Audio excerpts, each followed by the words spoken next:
為促進澳門青年認識1+4產業及其產業鏈，勞工局即問即講重點推廣高新科技應用，包括人工智能、新能源及無人機技術，同時涵蓋文旅會展與體育產業。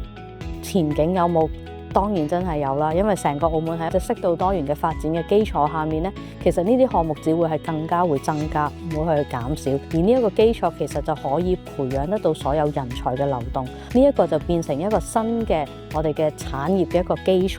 我哋其實需求嘅人員係會好大嘅。頭先都睇到，可能一個 show 我哋會產出咗200幾個工作崗位，而有可能超過50個工種。咁所以呢一個去睇落去呢，整體文化藝術嘅產業發展呢，係喺一個起步階段，但亦都係最好嘅階段，慢慢可以係越嚟越豐富咯。勞工局會持續關注經濟適度多元發展，為青年推廣1+4產業嘅最新發展資訊。